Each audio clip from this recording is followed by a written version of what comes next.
تو حضرت معاذ صلی اللہ علیہ وسلم، لاکھوں سلام ہو سرکار دو عالم صلی اللہ علیہ وسلم، لاکھوں سلام۔ حضرت عمران ابن حسین رضی اللہ تعالیٰ عنہ ساتھ ہے۔ اللہ کے حبیب نے فرمایا بیٹی تو نے مجھے تھوڑی دیر باہر کھڑا رکھا، کوئی وجہ تھی؟ فرمایا ابا جی ایک ہی تو کپڑا تھا پردہ کرنے کے لیے، میں نے دھو کر کے ڈالا تھا اور کپڑا نہیں تھا۔ کیا یہ نبی دعا کرتا تو تھان نہیں اتر سکتے تھے؟ ہم گنہگاروں کو جب اللہ اتنا کھلا رہا ہے، پلا رہا ہے، دے رہا ہے، کیا ان کے لیے نہیں اتر سکتے تھے؟ فرمایا اللہ کے حبیب ایک ہی کپڑا تھا میرا اور میں نے دھو کر کے ڈالا تھا، اتنے میں آپ تشریف لے آئے، میں نے اس کپڑے کو پردے کے لیے تھوڑی دیر آپ کو روک دیا، چونکہ آپ کے ساتھ عمران رضی اللہ تعالیٰ عنہ ہے اس لیے میں نے آپ کو روک دیا۔ میرے بھائیوں، اس نبی کی اولاد کے لیے سب کچھ ہو سکتا تھا، اس نبی کے لیے سب کچھ ہو سکتا تھا، لیکن قناعت کا عالم یہ ہے کہ ایک صحابی رضی اللہ تعالیٰ عنہ جب تشریف لائے نبی کریم صلی اللہ علیہ وسلم کے پاس اور اپنی جب بھوک کی شکایت فرمائی ہے، امام بیہقی نے اس روایت کو نقل فرمایا اور الادب المفرد میں حضرت الامام بخاری نور اللہ مرکزہ نے اس روایت کو نقل فرمایا کہ جب وہ صحابی آئے اور فرمایا یا رسول اللہ بھوک سے بے حال ہو چکا ہوں اور کمزوری کا عالم یہ ہے میں گرا جا رہا ہوں اور میں نے اپنے پیٹ پر ایک پتھر باندھ رکھا ہے، تو آقا نے بھی اپنا کرتا اٹھا دیا اور فرمایا میرے لال تو نے ایک باندھا ہے، تیرے نبی نے دو باندھے ہیں۔ یہ ہے قناعت ناز کرتی ہے میرے نبی کی قناعت پر، میرے نبی کی قناعت پر قناعت ناز کرتی ہے۔ ہم کیا اپنے آپ کو یہ کہہ سکتے ہیں کہ میں دین کا کام کر رہا ہوں؟ میں کیا کہہ سکتا ہوں کہ میں تبلیغ کر رہا ہوں؟ میں کیا کہہ سکتا ہوں کہ میں پڑھا رہا ہوں؟ میں کیا کہہ سکتا ہوں کہ میں اس کے دین کا کام کر رہا ہوں؟ خدا پاک کی قسم جب نبی سے کمپیئر کرتے ہیں تو ایسا معلوم ہوتا ہے کہ ہم نے کچھ نہیں کیا ہے۔ اور پھر ڈرنے کی بات یہ ہے، ڈرنے کی بات یہ ہے کہ کہیں ایسا تو نہیں ہے کہ جو کچھ کیا ہے اس کا بدلہ کہیں یہیں تو نہیں مل رہا ہے، یہیں تو اچھے اچھے کھانوں میں نہیں مل رہا ہے، اچھے اچھے لباس میں نہیں مل رہا ہے، اچھے اچھے مکانوں میں اللہ نے کہیں یہی تو نہیں دے دیا کہ آخرت میں ہمارے لیے کچھ نہ ہو۔ حضرات صحابہ کرام ڈرا کرتے تھے اپنے رب سے، حضرات صحابہ کرام اپنے رب سے ڈرا کرتے تھے اس مسئلے کے اندر کہ کہیں ایسا نہ ہو کہ ہمارا کیا ہوا دنیا ہی میں نہ مل جائے۔ بہت مشہور روایت ہے بخاری شریف کی، بہت مشہور، عبد الرحمن ابن عوف رضی اللہ تعالیٰ عنہ روزے دار ہوتے تھے، دسترخوان پر جب بیٹھتے تھے سامنے کھجور اور کھانا جب رکھا جاتا تھا تو حضرت یہ کہہ کر کھڑے ہو جاتے تھے کہ اللہ میرے کچھ بھائی وہ ہیں، میرے کچھ بھائی وہ ہیں جو دنیا سے اس حالت میں شہید ہو کر تیرے پاس آئے ہیں کہ جن کو کفن کے لیے پوری چادر بھی نہیں۔ اشارہ تھا مصعب بن عمیر رضی اللہ تعالیٰ عنہ کی طرف جو بدر میں شہید ہوئے تھے، تو شہید کو چونکہ انہی کپڑوں میں کفن دیا جاتا ہے، حضرت مصعب کے پاس جو چادر تھی وہ اتنی چھوٹی تھی، صحابہ نے فرمایا یا رسول اللہ چادر بہت چھوٹی ہے، پاؤں ڈھانپتے ہیں تو سر کھل جاتا ہے، سر ڈھانپتے ہیں تو پاؤں کھل جاتے ہیں۔ حضرت نے فرمایا سر ڈھانپ دو معزز ہونے کی بنیاد پر اور پاؤں پر گھاس ڈال دو۔ اللہ کے راستے میں شہید ہونے والا مصعب ابن عمیر پورے کفن کے ساتھ بھی نہیں گیا۔ ہاں میرے بھائیو، حضرات صحابہ کی یہ زندگی، عبد الرحمن ابن عوف ان واقعات کو یاد کر کے رویا کرتے تھے اور یہ کہتے تھے اے اللہ میرے بھائی اس عالم میں دنیا سے چلے گئے کہ ان کو پورا کفن بھی نصیب نہ ہوا، میرے یہ دسترخوان کیسے صحیح کیسے اونچے ہیں، اے اللہ کہیں ایسا تو نہیں ہو گیا کہ تو نے میری نیکیوں کا بدلہ یہی نہ دے دیا ہو۔ یہ کہہ کر کھانا چھوڑ دیتے، یہ کہہ کر۔ دولت کا یہ مطلب نہیں ہے کہ ہم اسراف کریں، ہم فضول خرچی کریں، یہ مطلب نہیں ہے دولت کا، اس میں کوئی شک نہیں کہ اللہ کے حبیب فرماتے ہیں ان اللہ تعالی یرا اثر نعمته علی عبدی، اگر اللہ نے تمہیں دیا ہے تو کھاؤ پیو، فقیر بن کر کے نہ پھرو۔ یہ بھی اللہ کا شکوہ شکایت ہوگی کہ تمہیں دیا اور تم نے نہیں کھایا، تمہیں دیا اور نہیں پہنا اور لوگوں کو بتا رہے ہیں بڑے غریب ہیں ہم، تو یہ بھی خدا کی شکایت ہوگی۔ اگر دیا ہے تو اللہ اپنی نعمت کو تمہارے بدن پر دیکھنا چاہتا ہے، لیکن کبر کے ساتھ نہیں، تکبر کے ساتھ نہیں۔ مسلم شریف کی روایت ہے، آقا صلی اللہ تعالی علیہ وسلم ایک مرتبہ ارشاد فرمانے لگے کہ اللہ جل شانہ اس انسان کی طرف قیامت میں نگاہ نہیں کرے گا جس انسان نے دنیا میں کبر کیا، تکبر کیا، اس کی طرف نگاہ شفقت نہیں کرے گا۔ نگاہ جلال تو ہوگی، نگاہ شفقت نہیں ہوگی۔ تو ایک صحابی وہاں بیٹھے ہوئے تھے، انہوں نے فرمایا کہ یا رسول اللہ صلی اللہ علیہ وسلم، میرا جی چاہتا ہے میں اچھا کپڑا پہنوں، میرا جی چاہتا ہے میں اچھے جوتے پہنوں، یہ بھی کبر ہے؟ حضرت نے فرمایا نہ، یہ کبر نہیں۔ ان اللہ جمیل یحب الجمال، اللہ تعالیٰ جمیل ہے، جمال کو، اچھے صاف ستھرے رہنے کو پسند کرتا ہے۔ فقیر بن کر کے نہ رہو، صاف ستھرے کپڑے پہنو، اس کو اللہ پسند کر رہا ہے۔ لیکن کبر کس کو کہتے ہیں؟ آگے تعریف فرمائی، بطر الحق وغمط الناس، حق بات آ جانے کے باوجود نہ کہہ دینا۔ جیسے آج کل ہماری طبیعتیں ہیں، کیا کہتے ہیں ہمارے جملے گجراتی میں اپنے کہتے ہیں تھائی تے کریلے آج تھئی نے رہے۔ حق آ گیا، بات واضح ہو گئی کہ یہ جو کہہ رہا ہے صحیح کہہ رہا ہے، اس کے باوجود میرا اپنی چلانا، یہ ہے کبر، یہ ہے تکبر، اس کو تکبر کہا جاتا ہے۔ وغمط الناس، اور لوگوں کو اچھے اچھے کپڑے پہن کر، اچھے جوتے پہن کر حقیر سمجھنا، دھتکارنا، ترچھی نگاہوں سے دیکھنا، ذلتیوں کی نگاہ، اس کو تکبر کہا جاتا ہے۔ باقی اگر اپنی طبیعت اچھا کپڑا پہننے کی ہے، کسی کو حقیر سمجھ کر کے نہیں، اسے تکبر نہیں کہا جاتا۔ میرے بھائیوں، اللہ نے کھانے پہننے سے منع نہیں کیا، کبر سے منع کیا ہے، تکبر سے منع کیا ہے، اور اسراف اور فضول خرچی سے منع کیا ہے۔ شریعت اس کو پسند نہیں کرتی۔ اور یہ بھی یاد رکھو، حضرت جی ماں یوسف صاحب رحمۃ اللہ علیہ کا ایک جملہ، حضرت جی رحمۃ اللہ علیہ کا جملہ میں نے جگہ جگہ ابھی سنایا۔ حضرت جی فرماتے ہیں، ایک تو اللہ سے یہ دعا کرو، اے اللہ ضرورت کی روزی تو مجھے دیتے رہنا، مجھے فقیر نہ بنانا، مجھے غریب نہ بنانا۔ اس لیے کہ ابو نعیم نے کتاب الحلیہ میں روایت نقل فرمائی ہے، کاد الفقر ان یکون کفرا، کبھی کبھی فقیری انسان کو کافر بنا دیتی۔ اللہ میں فقیری کو برداشت نہیں کر سکتا، میں بہت کمزور ایمان والا ہوں، بہت کمزور ایمان والا۔ کہیں ایسا نہ ہو کہ فقیری کی بنیاد پر میں کوئی ناشکری کا کلمہ بول دوں اور کفر میں نہ چلا جاؤں۔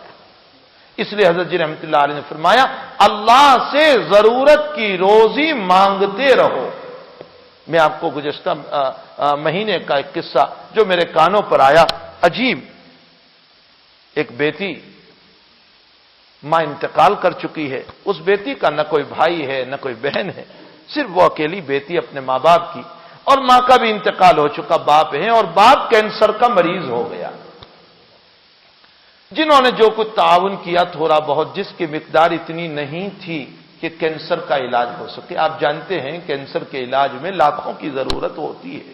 غریب آدمی بیچارہ کوئی پرسان حال نہیں، بڑی مشکل سے 20-25 ہزار روپے لوگوں نے مدد کی اور جمع ہوئے، لیکن اتنے پیسے اس کے لیے ناکافی تھے۔ اس کی ایک اکلوتی بیٹی، نوائی کی بیٹی، 22 سالہ لڑکی، اپنے باپ کا دکھ دیکھا نہیں گیا، اس نے سورت کی ہوتل میں 12 مرتبہ اپنی ذات کو بیچا ہے، اور اس سے 15,000 روپے بنا کر کے اپنے باپ کے علاج میں داخل کیے۔ میرے بھائیوں، تب احساس ہوتا ہے کہ اللہ نے جو تھوڑی بہت دولت دی ہے، یہ اللہ کی کتنی بڑی نعمت ہے، یہ اللہ کا کتنا بڑا انعام ہے۔ لیکن امت اس وقت فضول خرچیہ، امت اس وقت اسراف میں، امت اس وقت ناجائز کاموں میں، امت اس وقت خرافات میں، اور نہ معلوم کہاں سے کہاں پہنچ چکی ہے۔ اللہ ہی حفاظت فرمائے، اللہ ہمیں ایسے کاموں سے ہماری حفاظت فرمائے۔ اور ساتھ ساتھ میرے بھائیوں، حضرت جی رحمۃ اللہ علیہ کا ایک جملہ اور ساتھ سنا دوں جو جگہ جگہ میں نے سنایا۔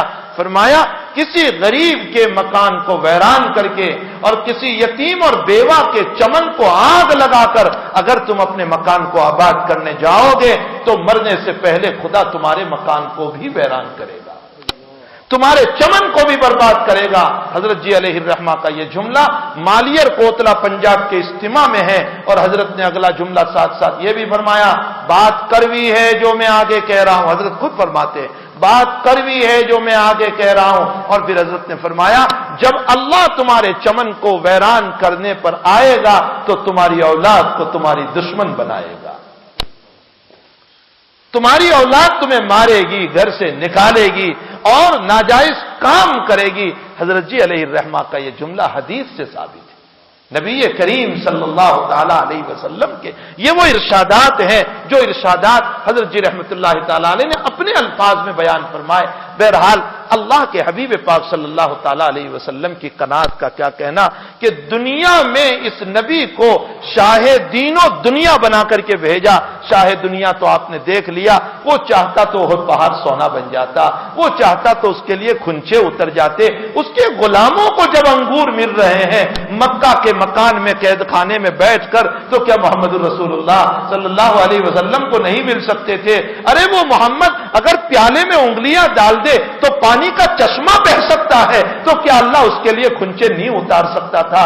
اگر وہ اپنا لعاب مبارک ڈال دے تو کنویں کا پانی اوپر آ سکتا ہے، تو کیا اس کے لیے کھنچے نہیں اتر سکتے تھے؟ سب کچھ ہو سکتا تھا، لیکن میرے نبی نے اپنی امت کے غریبوں کا خیال کرتے ہوئے غربت میں زندگی گزاری ہے، اپنی امت کے غریبوں کا خیال کرتے ہوئے۔ مالدار کسی طرح زندگی گزار لے گا، میری امت کے غریبوں کو کون تسلی دے گا؟ میری امت کے ضرورت مندوں کو کون تسلی دے گا؟ میری امت کے حاجت مندوں کو کون تسلی دے گا؟ ان کے سروں پر کون ہاتھ رکھے گا؟ کم سے کم کوئی اس کو تسلی دینے والا نہ ہو، اس غریب کو، اس بیوہ کو، اس یتیم کو، اس بے سہارا کو، تو میری سیرت پل لے گا، اسی سے اس کو سکون ہو جائے گا۔ میرے نبی نے اس امت کے غربا کے خاطر، اسی لیے میں نے ابھی ایک جگہ علماء کی مجلس تھی، میں نے ایک بات کہی کہ بھئی اگر ہم پر اشکالات ہوتے ہیں تو کیا ہوا؟ بدر کے میدان میں ایک چادر چوری ہو گئی، ایک چادر کسی نے چرا لی مال غنیمت میں سے۔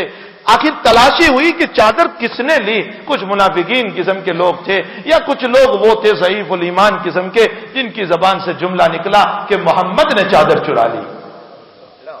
اللہ کے حبیب پر چادر چرانے کا الزام۔ اب اس نبی کو کون اس نبی کو بچاتا؟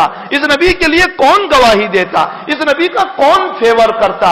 اس کے لیے کون شہادت دیتا کہ اس نبی نے نہیں چرائی ہے؟ ساری کائنات کا مالک اس نبی کی گواہی قرآن میں دے رہا ہے، ما کان لنبی ان یغل ومن یغلل یأت بما غل یوم القیامہ۔ فرمایا میرے نبی نے غلول نہیں کیا، مال غنیمت میں سے چوری نہیں کی، اور جس نے چھپائی ہے وہ قیامت کے دن لے کر آئے گا۔ میں نے کہا کہ دیکھیے اگر ہم پر کوئی بات آ رہی ہے تو ہم اپنے نبی کے اس واقعے کو پل لیں، تسلی ہو جاتی ہے۔ اگر ہم اپنے نبی کے بھوک کے واقعات کو پل لیں، تسلی ہو جاتی ہے۔ حضرات علماء سے میں نے کہا کہ اپنے نبی کے حالات کو پڑھو، خدا کی قسم، خدا کی قسم۔ شاہ ولی اللہ صاحب رحمۃ اللہ علیہ فرماتے ہیں، شاہ ولی اللہ صاحب کا جملہ میں بڑے ادب کے ساتھ نقل کر رہا ہوں، فرمایا نبی کی سیرت کو پڑھو گے تو حقیقت حال یہ ہے کہ حضرات علماء کو دنیا حقیر نظر آئے گی۔ اگر نبی کریم صلی اللہ علیہ وسلم کی سیرت سامنے آ جاتی، آقا صلی اللہ علیہ وسلم کی باتیں اگر سامنے آ جاتی ہے تو اللہ کے حبیب پاک صلی اللہ علیہ وسلم کے لیے تو سب کچھ ہو سکتا تھا۔ عجیب بات ہے، عجیب بات ہے، اللہ کا حبیب اس دنیا سے رخصت ہو رہا ہے، اس دنیا سے جا رہا ہے اور عالم سکرات میں ہے۔ جی کوئی ضعیف روایت نہیں کہہ رہا ہوں، صحیح روایت، صحیحین کی روایت، بخاری شریف کی روایت۔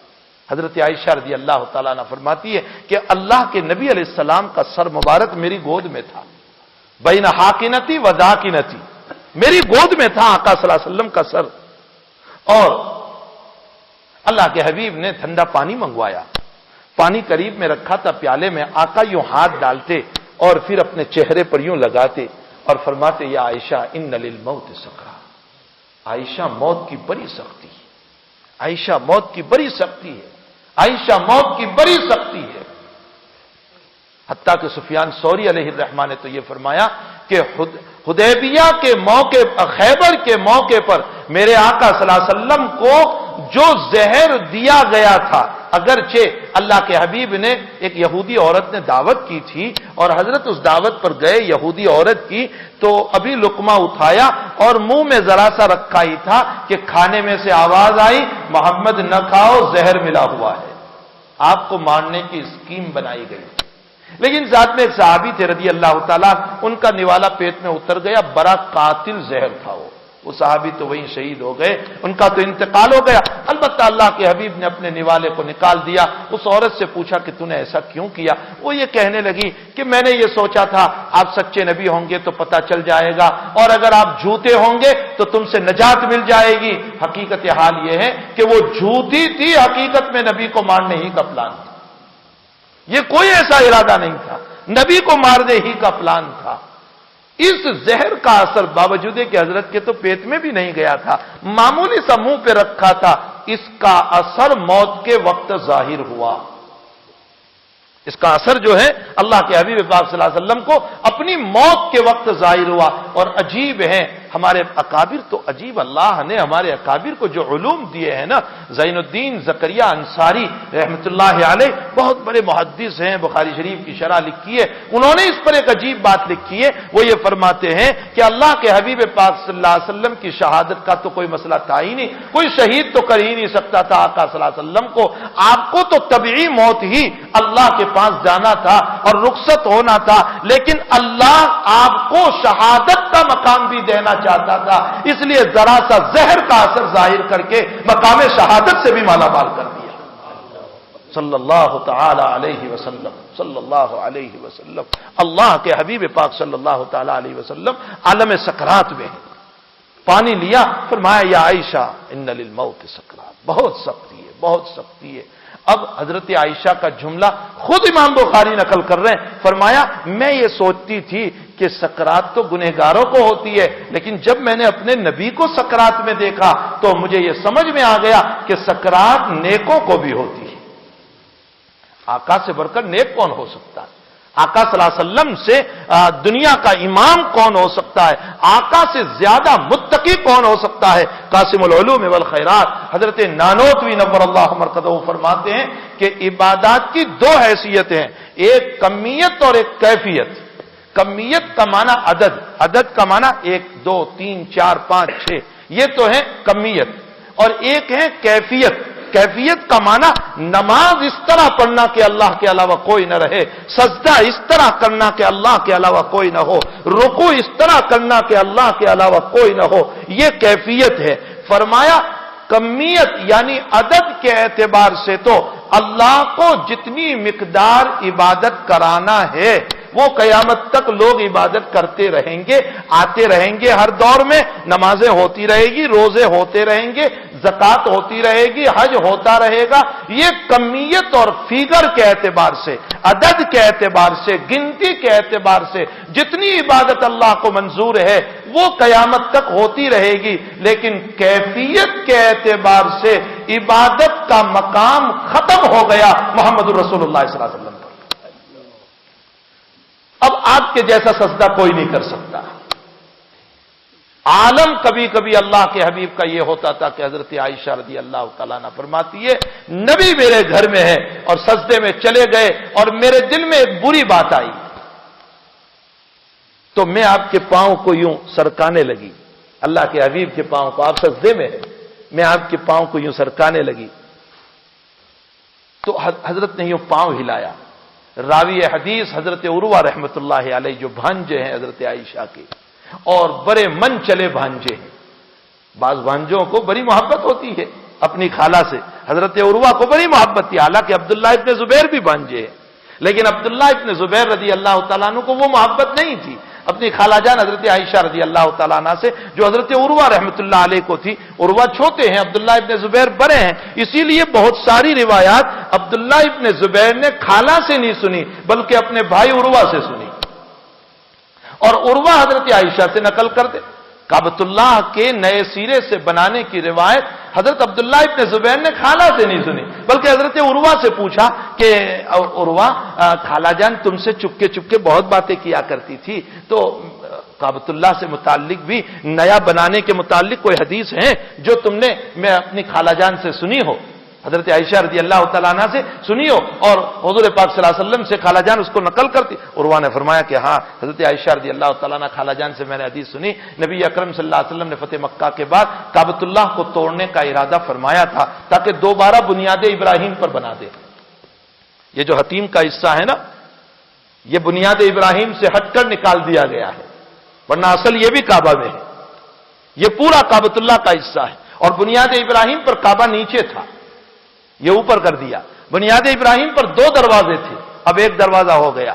تو اللہ کے حبیب نے یہ چاہا تھا کہ کعبۃ اللہ کو توڑ کر دوبارہ بنیاد ابراہیم پر بنا دے اور حتیم کو اندر لے لے، لیکن اللہ کے حبیب پاک صلی اللہ علیہ وسلم نے یوں فرمایا کہ عائشہ تیری قوم ابھی ابھی مسلمان ہوئی ہے، فتح مکہ کے موقع پر ابھی ابھی مسلمان ہوئی ہے، یہ تیری قوم یوں کہے گی دیکھو ہمیں مسلمان بنا کر ہمارے کعبہ کو توڑ دیا، ہمیں مسلمان بنا، اور نبی پر اشکال کفر ہے، میں تو بڑی مشکل سے ان کو مسلمان میں لایا ہوں، یہ دوبارہ مجھ پر اشکال کر کے کفر میں چلے نہ جائیں۔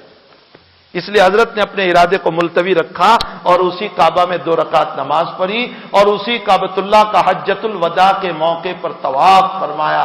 حضرات علماء لکھتے ہیں کہ اللہ کے حبیب نے مشرکین کے بنے ہوئے کعبہ کا طواف کرنا تو پسند کیا اور اندر میں نماز پڑھنا بھی پسند فرمایا، لیکن امت کے ٹکڑے ہو جائے اس کو پسند نہیں فرمایا۔ آج امت توڑ پہ آئی ہوئی ہے، امت میں امت پناہ ختم ہو گیا، آج امت فرقوں میں بٹ گئی، مسلکوں پر بٹ گئی، یہ شافعیت، یہ حنفیت، یہ مالکیت، یہ حنابلہ، پیروں پر بٹ گئی، یہ میرا پیر، یہ تیرا پیر، میں اس پیر کی مجلس میں نہیں جاؤں گا، یہ اس پیر کی مجلس پہ نہیں جائے گا، یہ خانقاہوں کا بٹوارا، یہ پیروں کا بٹوارا، یہ مسلکوں کا بٹوارا، یہ پارٹیوں کا بٹوارا، یہ اس کی پارٹی کا، یہ اس کی پارٹی کا۔ میرے نبی نے جسے امت بنایا تھا، آج امت کے نونہالوں نے جو کہنے میں نونہال ہے اندر میں کالا دل رکھنے والے ہیں، امت کے ٹکڑے ٹکڑے کر دیے۔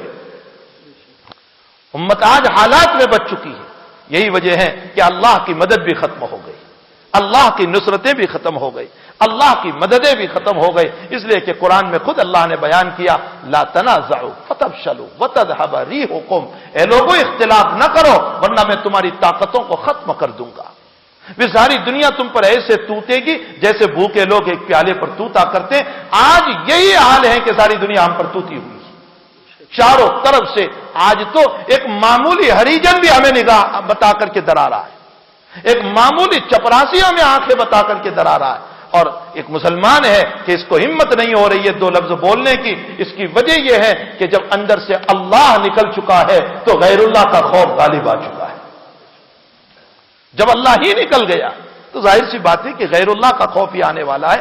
اللہ کے حبیب پاک صلی اللہ علیہ وسلم نے فرمایا کہ یہ تیری قوم ابھی ابھی مسلمان ہوئی ہے، اگر میں کعبۃ اللہ کو توڑوں گا تو یہ لوگ کہیں گے کہ دیکھو ہمیں مسلمان بنا کر کے ہمارے کعبہ کو توڑ دیا۔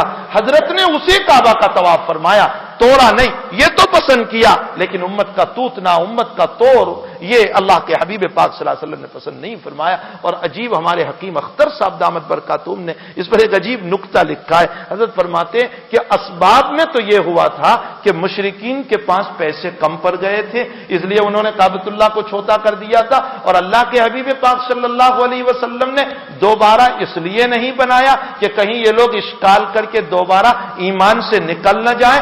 عبداللہ ابن زبیر نے دوبارہ بنایا حدیث کو سن کر، لیکن عبد الملک ابن مروان پھر آیا اور عبد الملک ابن مروان نے حضرت عبداللہ ابن زبیر کی دشمنی کے اندر پھر کعبۃ اللہ کو توڑ دیا اور اتنا حصہ پھر نکال دیا اور حتیم کا حصہ باہر کر دیا اور چھوٹا پھر بنا دیا۔ حکیم صاحب فرماتے ہیں اسباب جو بھی بنے ہو لیکن اللہ کو یہی منظور تھا کہ کعبہ کا تھوڑا حصہ باہر بھی رہے، اس لیے کہ VIP لوگ تو اس کعبہ میں جاتے رہیں گے، یہ میرا غریب بندہ کہاں کعبہ میں جائے گا۔ اس لیے اللہ نے اتنا حصہ نکال دیا تاکہ یہ غریب حاجی بھی ایک لاکھ روپے جمع کر کے 1.5 لاکھ روپے جمع کر کے بڑی مشکل سے جو جا رہا ہے اس کو بھی تو کعبۃ اللہ میں داخلے کا جو ہے کعبۃ اللہ میں داخلے کا سہارا مل جائے، اور وہ بھی یوں کہنے لگے ہاں میں نے بھی کعبۃ اللہ میں نماز پڑھی، میں نے بھی کعبہ میں 2 رکعت نماز پڑھی، یہ کعبہ ہی کا حصہ ہے۔ فرمایا اسباب جو بھی ہو لیکن اللہ کو یہی منظور تھا، اس لیے کہ یہ لادلے نبی کی امت ہے، اس کے ہر نخرے کو اللہ نے برداشت فرمایا۔